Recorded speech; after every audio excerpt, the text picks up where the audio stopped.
하나님의 말씀은 누가복음 19장 28절에서 48절입니다. 누가복음 19장 28절. 예수께서 이 말씀을 하시고 예루살렘을 향하여 앞서서 가시더라.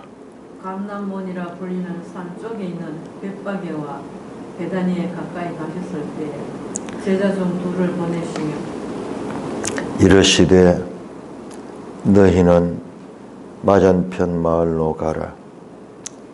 거리로 들어가면 아직 아무도 타보지 않는 나귀 새끼가 매 있는 것을 보리니 풀어 끌고 오라. 만일 누가 너에게 어찌하여 푸느냐 묻거든 말하기를 주가 쓰시겠다 하라 하시며 보내심을 받은 자들이 가서 그 말씀하신 대로 만난지라. 나귀 새끼를 풀 때에 그 인자들이 이르되 어찌하여 나귀 새끼를 푸느냐 대답하되 주께서 쓰시겠다 하고 그것을 예수께로 끌고 와서 자기들이 겉옷을 나귀 새끼 위에 걸쳐놓고 예수를 태우니 가실 때에 그들이 자기의 겉옷을 길에 펴더라. 이미 감람산 내리막길에 가까이 오시며 제자의 온 무리가 자기들이 본 바 모든 능한 일로 인하여 기뻐하며 큰 소리로 하나님을 찬양하여 이르되 찬송하리로다. 주의 이름으로 오시는 왕이여, 하늘에는 평하여 가장 높은 곳에는 영광이로다 하니. 무리 중 어떤 바리새인들이 말하되 선생이여 당신의 제자들을 책망하소서 하거늘 대답하여 이르시되 내가 너희에게 말하노니 만일 이 사람들이 침묵하면 돌들이 소리 지르리라 하시니라. 가까이 오사 성을 보시고 오시며 이르시되 너도 오늘 평화에 관한 일을 알았더라면 좋을 뻔하였거니와 지금 내 눈에 숨겨졌도다. 날이 이를지라 내 원수들이 토둔을 쌓고 너를 둘러 사면으로 가두고 또 너와 및 그 가운데 있는 내 자식들을 땅에 메어치며 돌 하나도 돌 위에 남기지 아니하리니 이는 너가 보살핌을 받는 나를 알지 못함을 인함이니라 하시니라. 성전에 들어가사 장사하는 자들을 내쫓으시며 그들에게 이르시되 기록된 바 내 집은 기도하는 집이 되리라 하였거늘 너희는 강도의 소굴로 만들었도다 하시니라. 예수께서 날마다 성전에서 가르치시니 대제사장들과 서기관들과 백성의 지도자들이 그를 죽이려고 꾀하되 백성이 다 그에게 귀를 기울여 들으므로 어찌할 방도를 찾지 못하였더라. 오 하나님 아버지, 은혜를 감사합니다. 부족하고 연약한 죄인들을 위하여 친히 죽음의 도시를 방문하시며 또한 그 모든 기록들로 우리까지도 구원하시는 하나님의 지혜와 지식에 부요함을 찬송합니다. 진리의 성령님 도와주셔서 이 하나님의 말씀을 바르게 깨닫고 바르게 증거하게 하여 주시옵소서. 예수님 이름으로 감사하며 기도드리옵나이다. 아멘. 자, 예수께서 이 말씀을 하시고 28절입니다. 이 말씀이 뭡니까? 바로 앞에서 하셨던 머나 비유, 머나 비유.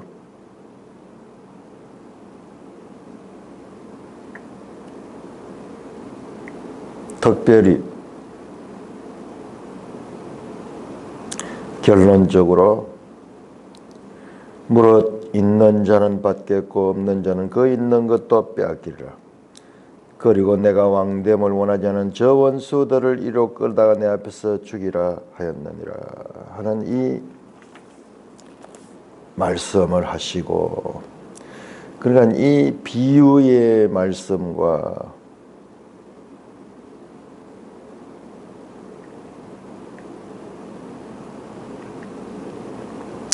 지금 이 행동, 이 말씀을 하시고 예루살렘을 향하여 앞서서 가시더라. 매일 성경 28절에 보면은 나귀 새끼를 타고 예루살렘으로 들어갔습니다. 그렇게 말하는데요. 들어가지 않았습니다. 28절에서 38절까지는 들어가지 않았어요. 들어가는 것은 41절에 들어갑니다. 그러니까는 올해 성경을 자세히 봐야 돼요. 그냥 이렇게 봐서는 안 돼요. 이런 전문가들도 이제 이렇게 쉽게 이제 실수할 수 있는 거예요. 지금 누가복음은 예수님께서 예루살렘까지 들어가는 이 과정에서 일어난 이 사건, 그리고 이제 예루살렘을 눈앞에 두고 점진적으로 지금 이 그림처럼 여리고는 이 평지였죠. 여리고 옆으로 가면은 여기에 요단강이 있고, 여리고 평지를 지나서 이제 이렇게 올라가는 것이 바로 이 감람산이요. 감람산이 해발이 840m입니다. 예루살렘 가운데서도 예루살렘 성전이 가장 높은데, 예루살렘 성전에 있는 모리아산은 744m 해발. 예루살렘 성전은 한 600 정도 될 건데, 그 중에서도 모리아산은 좀 더 높이 있어요. 좀 더 크게 이렇게 그려야 되겠네. 이 골짜기가 있죠. 기드론 골짜기, 흰놈의 골짜기, 이렇게 주로 돌아가면서 골짜기 있고 예루살렘 산이 있습니다. 지금 예루살렘을 두고 지금 여기에서부터 지금 단계적으로 우리 여리고 이야기가 두 번이 나왔죠. 여리고에서 여리고 들어가기 전에 일어났던 소경 구원의 역사, 그 다음에 여리고 들어가서 삭개오의 구원의 역사, 둘 다 내 믿음이 너를 구원하였다, 내 믿음이 너를 구원하였다 하는 주님의 말씀을 듣게 되죠. 자, 그리고 이게 18장 마지막 부분이고, 이게 19장 앞 선두 부분이고, 그 다음에 이제 예수님께서 베다니를 지나서, 베다니는 좀 아래되고 이 벳바게까지 올라가는 이 과정들, 18장부터 해서 19장에 이르기까지 이 과정들이 얼마나 점진적으로 누가복음에 기록이 되어 있는가를 우리가 알아야 돼요.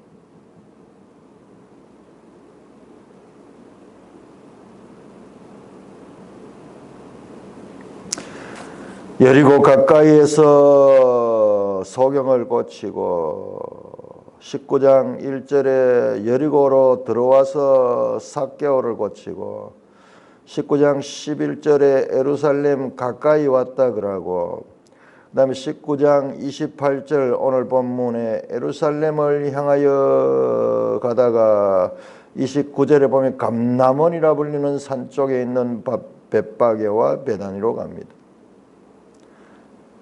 벳바게와 베다니에 가까이 가셨을 때에, 지금 여기에서 일어나는, 여기서 벳바게가 베다니보다 또 좀 더 위에 있습니다. 여기에서 일어난 사건이에요. 그 누가복음에서 갑자기 슬로우 모션으로 여리고에서 그다음에 베다니로, 베다니에서 벳바게로, 벳바게에서 이제 감람산에서 네르막길로 내려오사 37절에 이 감람산에서 이제 내려오는 이 길을 지금 자세하게 묘사하고 있는데 우리가 그걸 지금 놓치고 있는 거예요. 지금 이 매일성경 해설자도 지금 그걸 놓치고 있는 거예요. 비로소 41절에 비로소 가까이 오사 성을 보시며 이제 이 성 안으로 들어갑니다. 언제? 45절에 들어갑니다. 성전에 들어가서 예루살렘 성전에 먼저 들어갔네요. 성과 성전이 가까이 있는데 먼저 성전으로 들어갔어요. 이제 비로소 진입하는데 이 과정을 이 누가는 지금 자세하게 묘사했는데 그걸 놓쳐버리는 거예요. 그만큼 예루살렘과 예루살렘 성전의 진입은 예수님의 일관되고 그리고 최종적인 목적지였다는 것을 저자는 강조하고 있는 것입니다.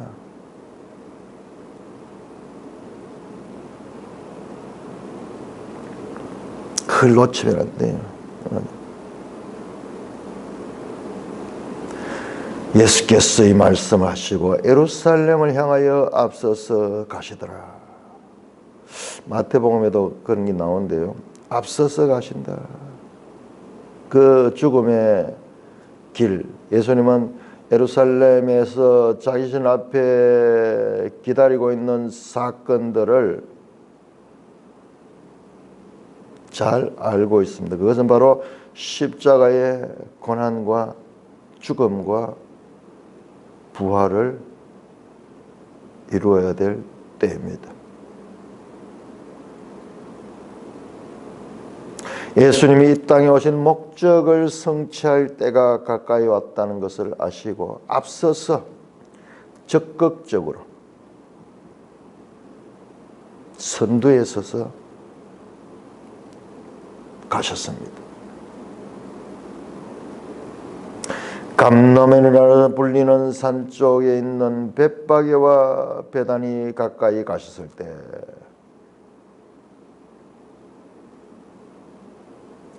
제자 중 둘을 보내어 이르시되 30절에 너희는 맞은편 마을로 가라.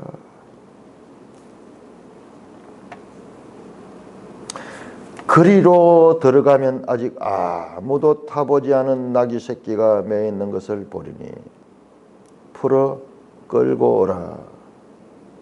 만일 누가 너에게 왜 남의 소유를 가져가느냐 묻거든 주께서 쓰시겠다 하라 하시매 그 말씀대로 그대로 되었습니다. 이제 어떤 주석학자들은 이 부분을 그 당시에 관리들이 자기들의 이 공무를 집행하는데 필요한 일이 있을 적에는 남의 물건이라도 이렇게 마음대로 쓸 수 있는 그런 권리를 가지고 있다. 그것을 지금 반영하는 거다. 그러면서 이 부분을 합리적으로 해석하고자 하는데 그거는 그야말로 인간에게 맞추는 해석이에요. 예수님은 자신이 될 일을 이미 다 알고 있었잖아요. 예루살렘에 가서 죽음과 그리고 이 부활하심까지도 다 알고 가시는데 그런데 이 사건 하나조차도 주님의 섭리 가운데서 일어난 일이 아니라 하는 거예요. 합리적으로 억지로 해석하려고 한다 하는 그런 그 뉘앙스를 가 있는 거예요. 전지하시고 전능하시니까는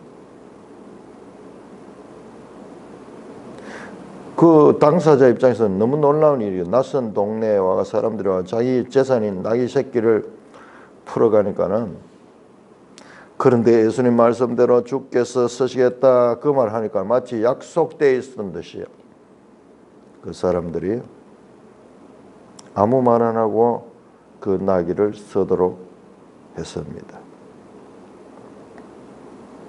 자, 이 사건은 우리가 지금까지도 지금 좀 암시적으로 봤지만은 예수님의 가르침과 사건들은 한치의 오차도 없이 주님의 뜻을 이루는 데 기여하고 있다는 것을 암시합니다. 바로 직전에 나온 소경 바디메오가 눈을 뜬 사건, 구원받은 사건, 그리고 삭개오가 구원받았던 그 사건들의 주도권도 주님께 있음을 다시 한 번 더 확인할 수 있는 거예요. 예수님은 그쪽에 가면 소경이 그렇게 앉아 있었으며 주님께 말씀하실 걸 하는 것을 아시고 계셨습니다. 소경 때문에 예수님이 그 길로 갔습니다. 그 길로 가다가 우연히 소경을 만난 것 같지만 그러나 그 모든 것들은 주님의 뜻 가운데 일어난 사건이에요. 주님은 사람들의 생각까지 다 아셨습니다. 왜 이 부분이 중요하냐 그러면은 우리가 구원의 모든 것들의 주도권은 하나님께 있다는 거예요. 주님께 있는 거예요. 구원의 주도권이 하나님께 있을 뿐만 아니라 그것도 전적인 주권이 있다는 겁니다. 사람들의 반응조차도 주님의 뜻 가운데 일어난다는 것입니다. 사람들의 책임적인 의지적 행동들도 주님의 뜻에 포함되는 것이라는 것입니다. 이 부분을 우리가 제일 이해하기가 쉽지 않아요. 이해하기 쉽니다. 다른 이로서는 구원받을 이름을 준 적이 없나니 오직 예수 그리스도로 구원이 이루어진다는 것입니다.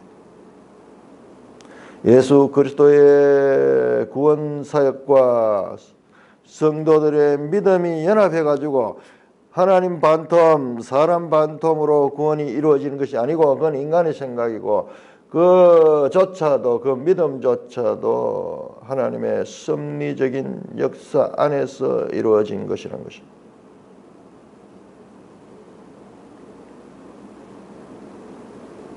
자, 그러자 35절 그것을 예수께로 끌러와서 자기들의 겉옷을 나귀 새끼에 걸쳐 넣었습니다. 왜 나귀 새끼인가? 나귀 새끼인가? 여기에도 그림 속에 엄청난 의미가 있습니다. 이미 스가랴서 9장 9절에 메시아가 나귀를 타고 오는데 그 나귀를 탔다는 것은 겸손하다는 뜻이에요. 겸손한 뜻이에요. 예루살렘에 입성할 때 장군이 전쟁에서 승리한 장군이 입성할 때 지금 이 왕이 지금 예루살렘으로 입성하는 거거든요. 그런데 세상에 왕이 예루살렘에 입성할 때는 백마를 타고 많은 그 이 호위대를 거느리고 그 이 장엄한 군합대에 맞추어서 온 예루살렘의 그 이 시민들의 환영을 받으면서 입성을 하게 되는데 그런데 너무나 코미디 같은 장면이죠. 나귀 가운데서도 새끼 나귀를 더. 스가랴서는 그렇게 말합니다. 그 메시아는 겸손하다. 왕으로서 백마를 타고 이렇게 오는 것이 아니라 나귀 새끼를 타고 우스꽝스러운 왕이에요. 우스꽝스러운 왕. 안장도 없으니까는 왕이 타는 그런 그 빛나는 암장이 아니라 그냥 입고 있던 옷을 걸쳐서 제자들이 그렇게 나귀에 없고 그 어디에 앉았습니다. 가실 때 그들이 자기 겉옷을 길에 펴더라. 그리고 마치 오늘날 치면은 무슨 그 귀빈들이 비행기 트랩에서 내려오면은 그 카펫을 걸어서 가는 것처럼 존경의 표시죠. 겉옷을 길에 펴더라. 코미디 같은 이야기죠. 너무 우스꽝스러운 로마의 황제가 입성하는 것을 패러디하고 있습니다. 매일 성경 주석의 길에 옷을 까는 것은 통치자에게 경의를 표하는 행위라고 말합니다.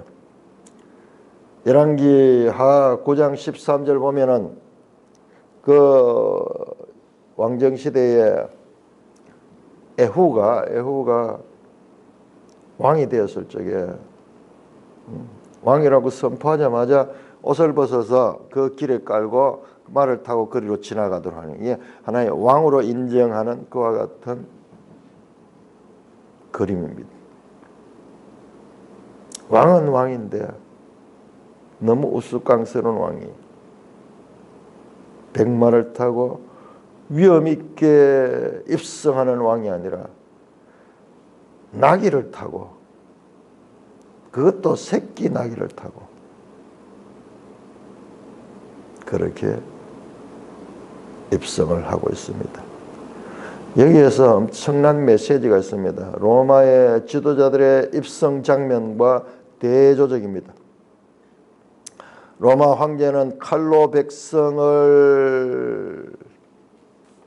굴복시켜서 로마의 평화를 이뤘습니다. 로마의 평화, 팍스 로마나. 로마가 세계를 지배하면서 로마의 칼과 로마의 힘이 세계를 평화로 만든다. 거기에 대한 메시지요. 가이사에 대한 메시지를 지금 주고 있습니다. 누가복음 2장에는 가이사가 나오잖아요. 가이사 아구스도가 위에 있은 지 15년이에요. 지금 누가복음은 출발부터 이 로마의 가이사와 생각을 가지고 있습니다. 그리고 같은 누가가 기록한 사도행전은 마침내 로마로 입성하는 사도 바울이 로마로 들어가는 내용까지가 나타나고 있습니다. 그러니까 이 저자는, 이방인 이 누가는 지금 이것을 기록하면서 큰 그림으로 지금 보고 있는 거예요. 큰 그림으로. 팍스 로마나, 그 당시에 세계 평화라고 주장하던 팍스 로마나의 로마 황제가 아니라 새끼 나귀를 탄 겸손하신 새로운 왕, 힘에 기반을 둔 로마의 평화가 아니라 자기를 희생함으로 백성들을 살리는 새로운 평화의 시대를 향하여 가고 있다는 그림을 볼 수가 있습니다. 37절입니다. 이미 감람산 내리막길에 가까이 오시며, 자, 감람산 내리막길로 왔습니다. 자, 감람산에서 이제 내려가는 길이 이렇게 있고, 이 중간에 겟세마네 기도 동상이 있어요. 예수님 겟세마네 기도. 이 감람산에 무덤들이 많이 있어요. 무덤들이요. 감람산에서 이제 하행길입니다. 지금까지는 여리고에서 상행길이었고 이제 하행길이고, 이제 다시 기드론 골짜기 지나서 이래 올라가겠죠.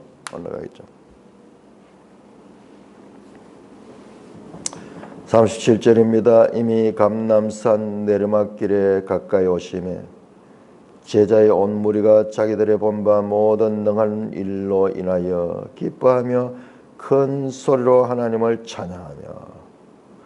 제자의 온 무리, 제자들이 앞섰네요.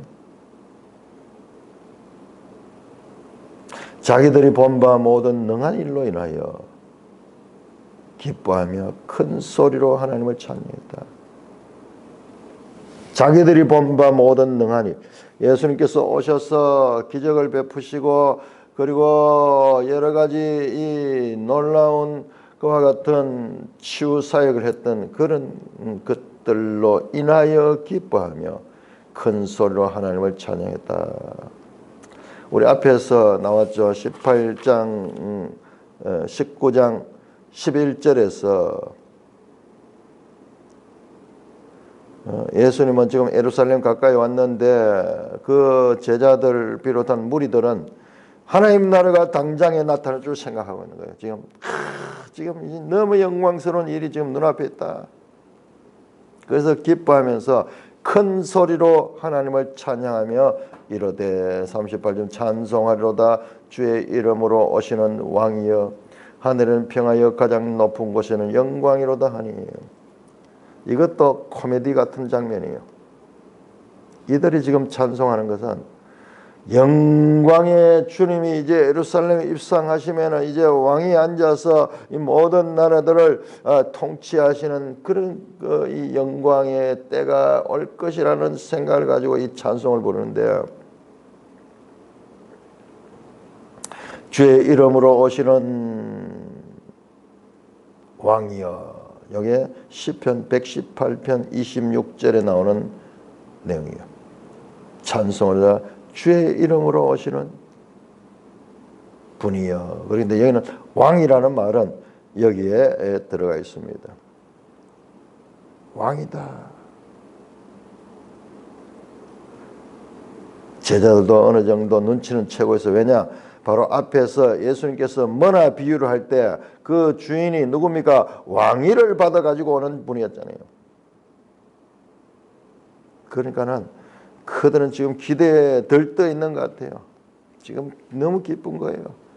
저 갈릴리 촌 사람들이 이제 예수님이 왕으로 즉위하시면은 자기들도 높은 자리에 이를 것이다 하는 그런 기대감도 있었던 것 같아요. 그러나 그런 기대감조차도 주님은 사용하십니다. 하늘에는 평하여 가장 높은 곳에는 영광이로다. 평화와 영광. 평화와 영광.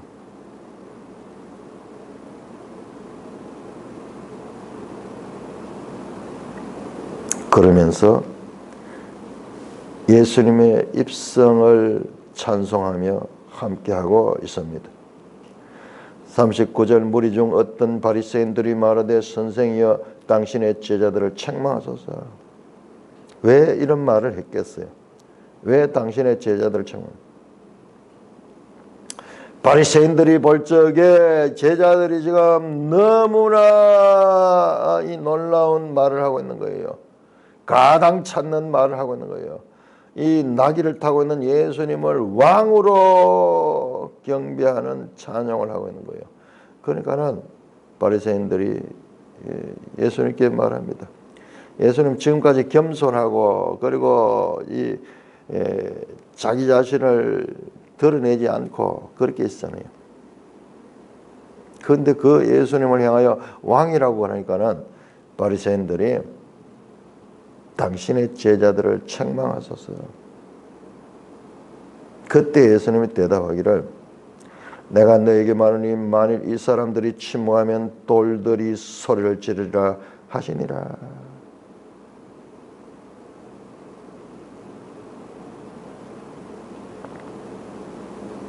만약 이 사람들이 침묵하면 주의 이름으로 오시는 왕이여 찬송합니다. 이와 같이 찬송하는 것은 과도한 평가가 아니라 당연한 것이라고 예수님이 그 말씀을 하고 계시는 것입니다. 이 부분에서는 한 채의 양보도 없습니다. 내가 너에게 이르노니 만일 이 사람들이 침묵하면은 돌들이 소리를 지르라 하시니라.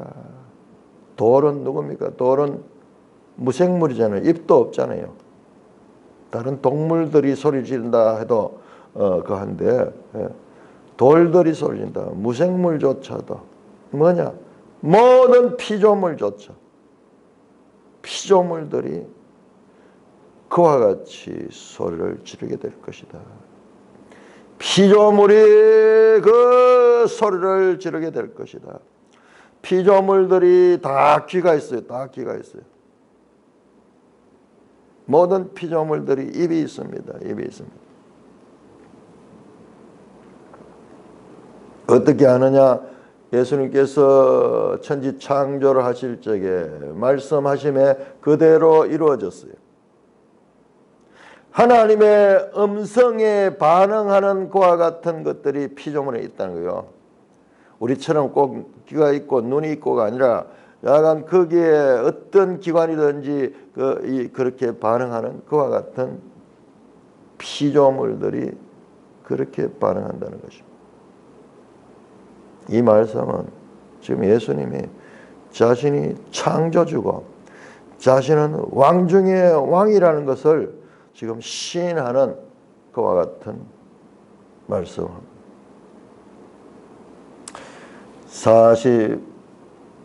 41절입니다. 가까이 오사 성을 보시고 우시며 이르시되. 이제 이와 같이 기드론 골짜기를 지나서 이제 여기까지 와서 여기 와서 이제 성을 보시면서 예수님께서 우셨습니다.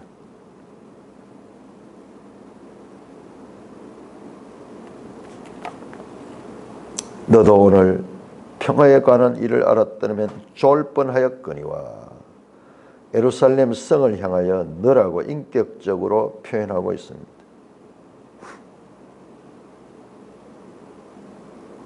평화의 왕이 왔다. 평화의 왕이 왔다.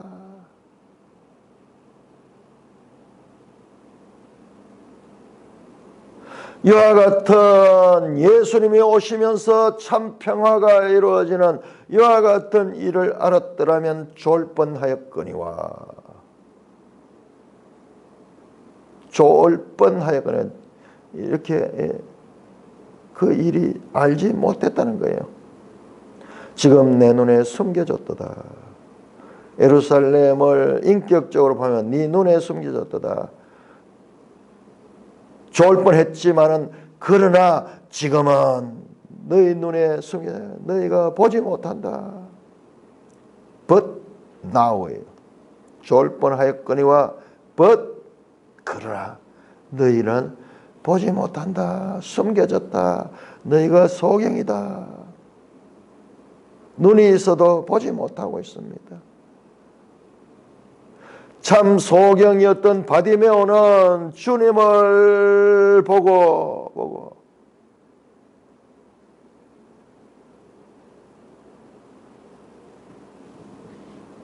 구원에 이를 수 있었지만 눈뜬 소경들은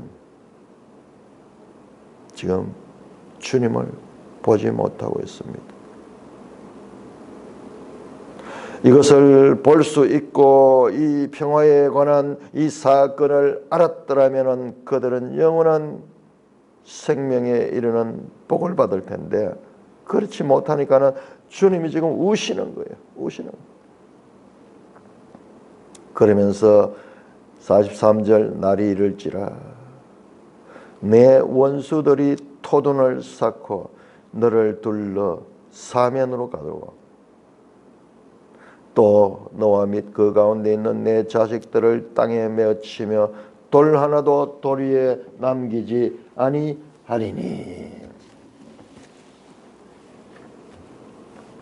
이 부분에 관해서는요, 이게 이 요세푸스가 썼는 이 예수님 시대에 살았던 역사학자 이 장면들을 생생하게 묘사하고 있습니다. 유대 전쟁사 요세푸스의 책 가운데 이 전쟁 장면에 전쟁에 직접 참여했던 자 기록을 남기고 있는데 여기에 이렇게 생생하게 그렇게 예수님은 미리 예언합니다. 약 40년 후에 AD 70년에 일어날 일을 예루살렘이 당하게 될 일을 미리 말씀하고 있습니다. 날이 이를지라 때가 되면은 매일 성경 주석에 나오죠. 이 구절은 주후 70년 티투스 장군이 이끄는 로마 군대가 예루살렘을 함락하고 성전을 파괴한 일을 가리킨다. 너무 놀랍기 때문에 또 이런 성경을 비판적으로 보는 자유주의 신학자들은요, 이게 또 해석을 하는 거예요. 이게 나중에 기록했다. 이 사건이 있고 난 뒤에 기록했는데 마치 그 전에 기록한 것처럼 그렇게 만들었다. 어떻게 그런 일이 있을 수 있느냐. 전부 다 합리적으로 인간 생각으로 해석을 하고자 하는 거예요. 아니 하나님이 그것조차 못 볼까요? 지금 누가 보면 앞에서도 계속 예수님은 그 사람들의 생각을 하시고 자신이 예루살렘에서 당하게 될 일들까지 훤하게 알고 계시는 분인데 그 알고 계시는 분이 이걸 알지 못할까요? 그리고 성경은 예수님이 바로 창조주시라는 것을 말씀하고 있는데 예수 그 창조주가 이 피조물 세계에서 일어나는 이런 일 하나 알지 못할까요? 자꾸 인간 생각을 가지고 그렇게 성경을 보니까는 그것도 연구라고 그런 식의 사람의 합리성에 맞추는 그런 일들을 하고 있는 것입니다.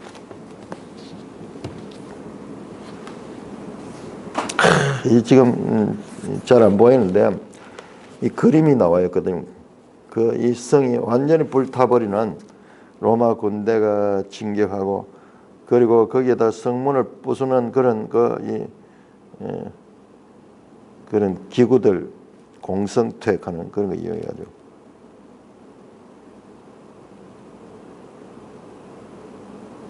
자세하게 어떻게 이 파괴됐던가 불타버립니다. 나중에는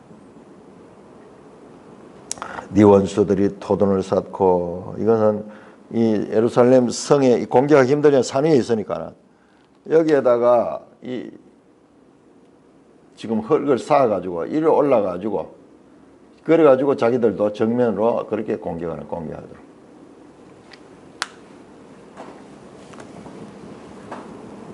전쟁에 능한 로마 군대는 여러 전쟁 경험을 했기 때문에 전술에 뛰어나겠죠. 너를 둘러 사면으로 가두고 포위를 해가지고 굶겨주고 복음로를 완전히 차단해버려. 자, 이와 같은 일들이 이미 있었잖아요. 바벨론에 의해서 멸망할 때도 있었고 물론 여기는 아니지만 사마리아도 이런 식으로 멸망당했거든요. 특별히 BC 586년 바벨론에 의해서도 이와 같은 방법으로 유대가 멸망했습니다. 나중에 굶주리 가지고 백성들이 탈출하고 가다가 잡히고 그 왕도 거기 시드기야 왕도 그렇게 도망가다가 잡혀가지고 눈이 뽑히고 죽임을 당하잖아요.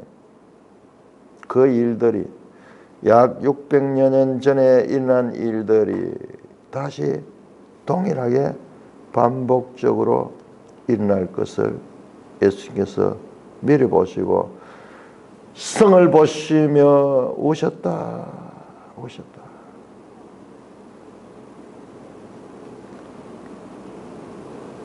메시아가 드디어 성을 향하여 지금 바로 눈앞에 성을 보시면서 울고 계십니다. 이 성이 앞으로 당하게 될 비참한 그와 같은 일들을 미리 아시고 예수 그리스도를 알고 그들이 이 평화의 복음에 취할 수도 있는데도 불구하고 그들은 그것을 보지 못하는 예수님을 죽이고 십자가에 못 박아 죽입니다.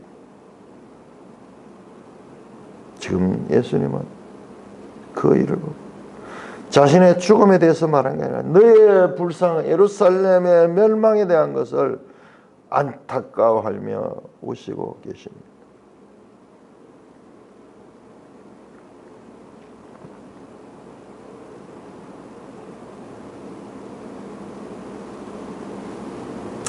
(45절입니다) 비로소 성전에 들어가서 장사하는 자들을 내쫓으시며 그들의 이렇게 기록된 바 내 집은 만민이 기도하는 집이라 했거늘 너희가 강도의 소굴로 만들었도다. 멜성이 주석에 보면 이 본문은 이사야 56장 7절과 에레미야 7장 11절, 7장 11절이면 11절을 인용하여 정하였다. 요게 이사야 56장 7절과 에레미야 7장 11절이 섞여 혼용됐어요. 이 말씀과 말씀을 하나로 엮어버린 거예요. 내 집은 기도하는 집이다. 이사야서에 나오고 너희가 강도의 소굴로 만들었다. 이건 에레미야에서 나오고 여기 두 개를 합쳐가지고 한 말씀으로 만들어봤어요. 한번 확인해 볼까요? 자, 우리 이사야 56장. 자, 이 신약 성경에 구약 성경이 어떻게 사용되고 있는가? 이사야 56장 7절. 내가 곧 그들을 나의 성산으로 인도하며 기도하는 내 집에 그들을 기쁘게 할 것이며, 기도하는 내 집이라고 했죠. 그리고 그들의 번제와 희생을 나의 제단에서 기꺼이 받게 하니 이 집은 이는 내 집은 만민이 기도하는 집이라 일컬음이 될 것이다. 지금 이 말씀은 내 집은 만민이 기도하는 집이다. 그 말씀을 그대로 인용했죠. 누가복음 19장 46절에 내 집은 기도하는 집이다. 이건 이사야에서 나왔어요. 너희가 강도의 소굴로 만들었다는 말은 여기 없어요. 자, 에레미야 7장 보겠습니다. 에레미야 7장. 자, 구약 성경을 신약에서 어떻게 사용하고 있는가? 에레미야 7장 11절 내 이름으로 일컬음을 받는 이 집이 너희 눈에는 도둑의 소굴로 보이느냐?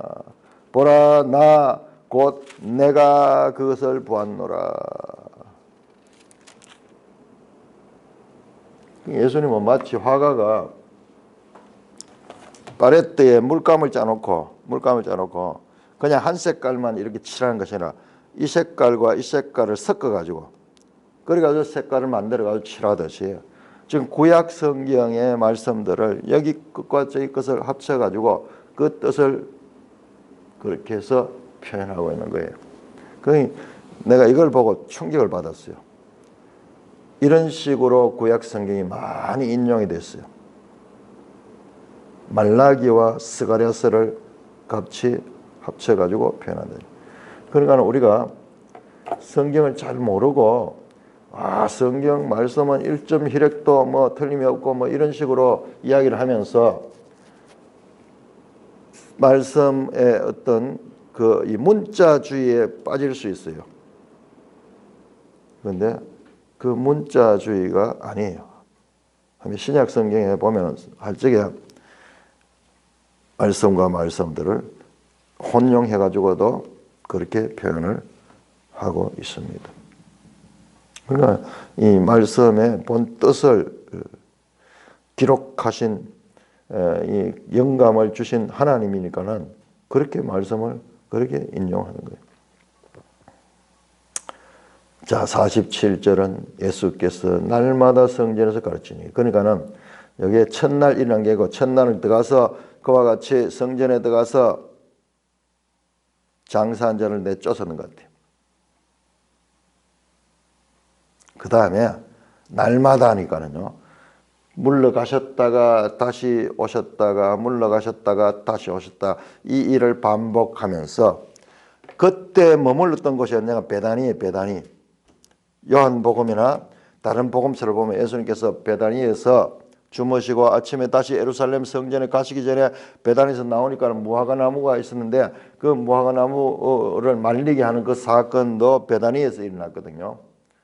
그러니까 요 베다니에서 예루살렘 성전까지는 키로수로 한 2km 정도 되는데 그 왔다 갔다 할 수 있는 그런 곳이었어요. 지금 여기 시지동과 여 경산처럼 이렇게 왔다 갔다 할 수 있는 그런 거리에 있었습니다.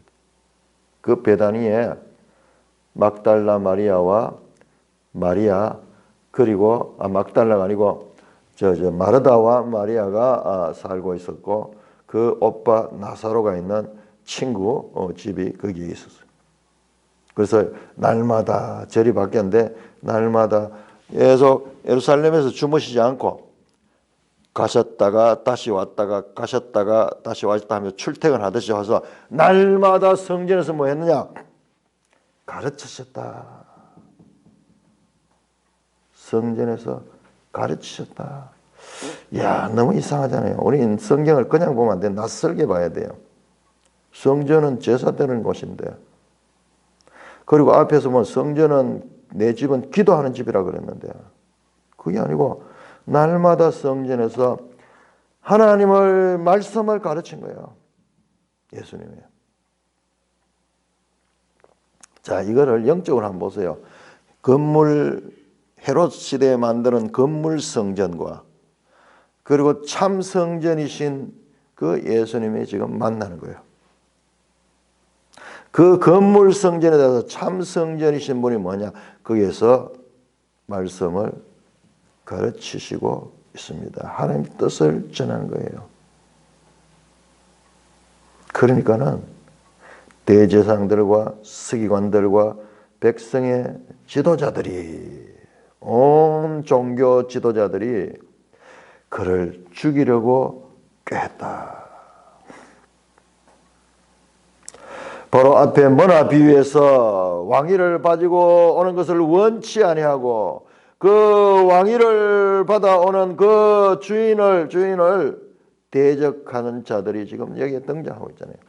그런 앞에 비유도 그냥 비유가 아니라 지금 본문에서 나타나는 이와 같은 내용, 실제 사건과 연결성을 가지고 있는 거예요. 그러니까 우리가 비유를 볼 적에 앞으로는 비유만 볼 것이 아니라 이와 같은 연속성, 실제 사건과 관계도 볼 수 있어야 될 것입니다.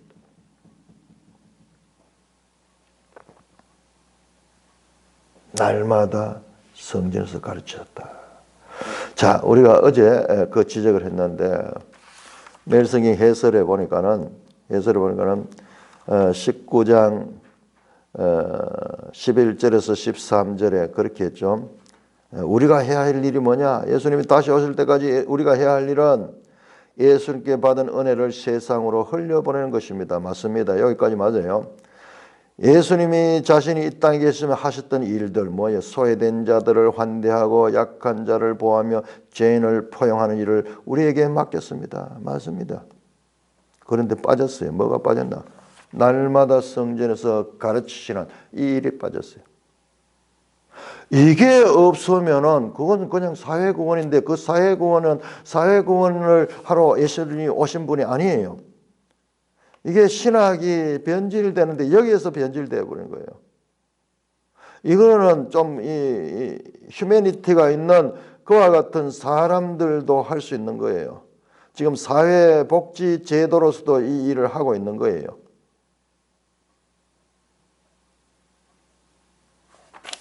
어제도 말씀드렸지만은 제일 중요한 걸 빼서 예수님 와서 어떻게 제자들 계속 가르치잖아요.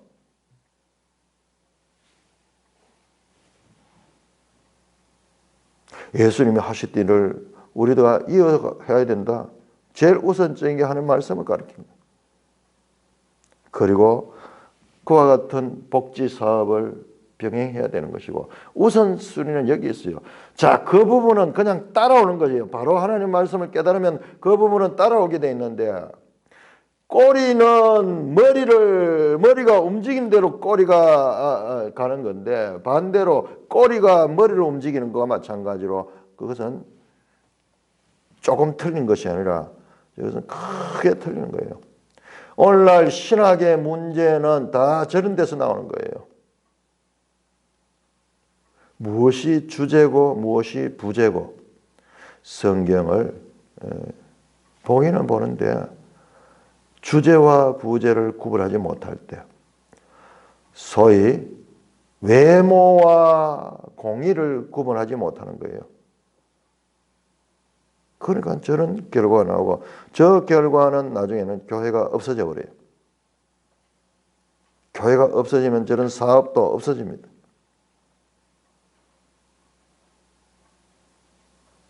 너무나 유려한 문체로 멋있는 말을 했지만은 그와 같은 말이 가지고 있는 문제를 우리가 봐야 돼요. 그러니까 지금 오늘 이 본문도 이분들이 전문가이면서도 이 누가가 지금 예루살렘 입성에 관해서 얼마나 이 단계적으로 슬로우 모션으로 그걸 가리키면서 이 장면의 효과를 극대화하고자 하는데 그걸 지금 놓치고 있잖아요. 성경을 성경으로 볼 수 있는 그런 우리가 힘을 가져야 돼요. 그러기 위해서는 금을 찾듯이 은을 찾듯이 감추인 보화를 찾듯이 말씀을 우리 봐야 돼요. 우리의 생각이 자꾸 들어가잖아요. 지금 누가가 우리에게 제시하는 마침내 성전에 들어갔고 그리고 날마다 성전에 가죠. 그런데 그들을 쓰기 유대 종교 지도자는 예수님을 죽이고자 작정을 했습니다. 그러나 48절 백성이 다 그에게 귀를 기울이면서 어찌할 방도를 찾지 못하였더라. 사람들의 지금 그 이 민심을 거스르기가 힘드니까는 어찌하지 못하고 속으로 적개심만 불태우고 있습니다.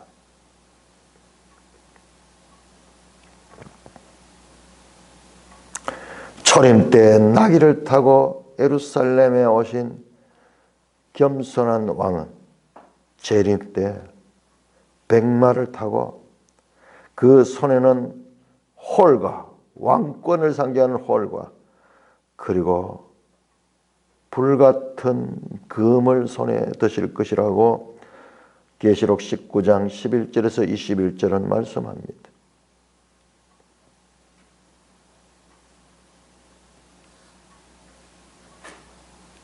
성전이 예수님 시대에 와서 이제 말씀이 가르쳐지고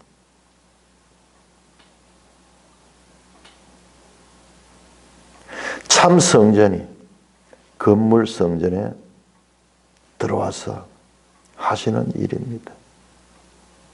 영적으로 보면 어마어마해요.